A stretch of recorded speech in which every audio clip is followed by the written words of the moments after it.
knowledge and their power to slow down any attempt to change that. So French employers, after initially hesitating over what they weren't sure was the practical dimension of Taylor's ideas, became big supporters of it. Citroën, Louis Renault came to the United States. They went to Detroit and they toured the River Rouge plant, and they were very interested in importing some of these notions of scientific management back to France, mostly as a way to undermine the shop floor strength of the workers. Now, Eric mentions Harry Braverman's book, written sometime in the 70s or 80s. 74, and that's a very, very important book. That book, called Labor Monopoly Capital, is subtitled The Degradation of Work in the 20th Century.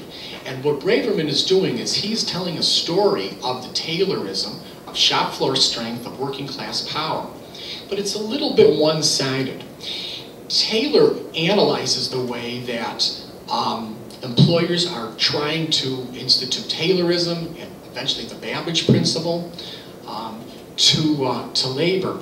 But he sees it as a one-way street. By subtitling his book, The Degradation of Labor in the 20th Century, he's suggesting that workers were progressively unskilled, de-skilled, stripped of their shop floor strength in kind of a unilateral one-way street fashion. But in fact, workers fought back, and much of the labor protest in the early 20th century in France, and certainly in the United States, was really over shop floor power.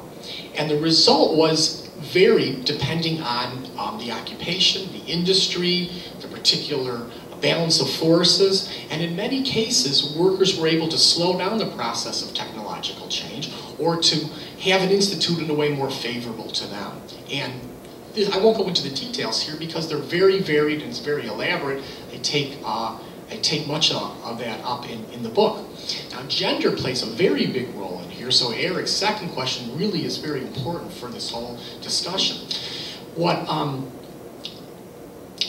women's and gender and other labor historians have pointed out in the last few years, and this is something that I try to incorporate for my own in this book, this vision, is that gender doesn't only involve doing labor history and studying women workers as well as men workers, which for a long time, when people thought of workers, when labor historians wanted to write about labor and workers, they had the notion of a very masculinized worker working in heavy production, and it really only told part of the story of labor.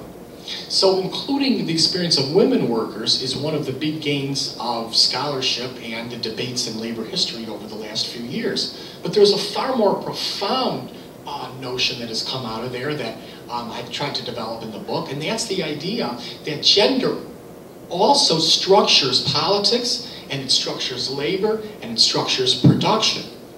For example, in France, many of the few women workers working at the beginning of the 19th century in metalworking plants, and even later when they were present in greater numbers, were doing the same thing as semi-skilled and sometimes skilled workers, but they were really paid as unskilled workers. They were classified as unskilled workers. So gender actually is part of the equation of elements that makes up skill.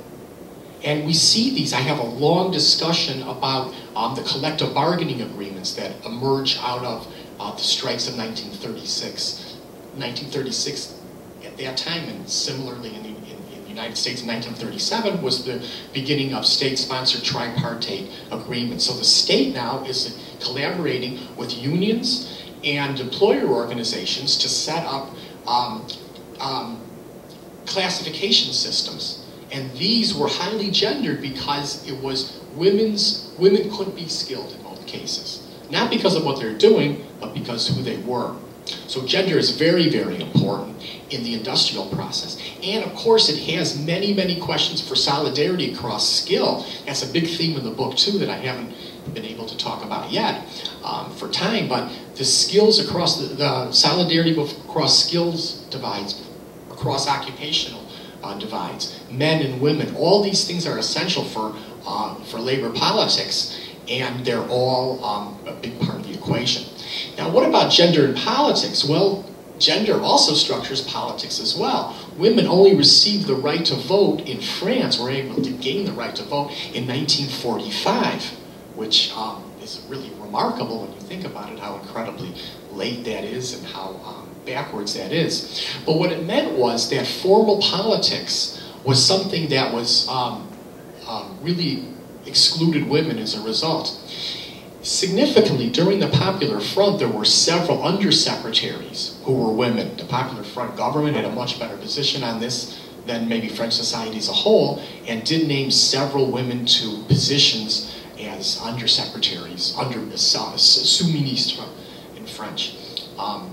So gender has a lot to do with this. Now my silk workers were often men and women. The canoe were men, but they were assisted by women, often in the same family. And I have a photo in the book that shows a picture around 1904 of skilled male dyers working in dye and chemicals for the silk industry. They disappear later as the silk industry becomes mechanized, and they're replaced by semi-skilled and unskilled women workers. And lastly, though, also in metal, we had a similar situation. People in the US are familiar with the experience of Rosie the Riveter, the very, very important social development of women being involved in blue-collar work in the defense industry and big factories, metalworking factories and others during World War II. Well, you had the same thing in World War I, as you see in the picture of the book, and in World War II. So gender's all over this story here. I have a real quick question. Now, you talked about the big strikes in France over the last 100 years. Well, you mentioned the strike in 1936, which you said is the right year, since with 2 million. In 1968, there were approximately 7 million people involved. And then the strikes this year, in which you said there's approximately 3.5 million involved. Now, I was just wondering, what was the population of France in those three periods, 1936, 1968, 2010? I think it's probably fluctuated between about 50 and 60 million during that period. I mean, it stayed constant. So yes. The population hasn't grown. France has an unusually, for an advanced industrialized country, it has an unusually low birth rate. Mm-hmm. At the time of the French Revolution in 1789, there were approximately 25 million people in France. Mm-hmm. So it took a long time for that to double. Mm-hmm. So if I can understand your question, sure. The numbers are really very good comparative ones because the population hasn't changed that much. Okay, that's just what I was trying to figure out, what a percentage it was. Okay, well, thank you.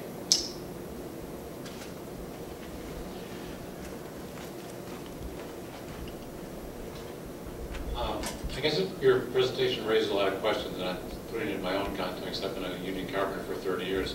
So one of the stuff I read, reading about what's going on now, I've heard some points of view, I think some more autonomist forces in France, that the union leadership is selling them out, that they're, these one-day strikes weren't a good idea. Maybe these are two questions, maybe the same. In the carpenters union, there's a huge disconnect between the union leadership, I won't even call it leadership, the union officialdom and the rank and file, okay? Huge difference, and you're talking about cross skills. We do a lot of rank and file talk between electricians, carpenters, other trades. Huge disconnect in the construction trade between the officialdom and the membership.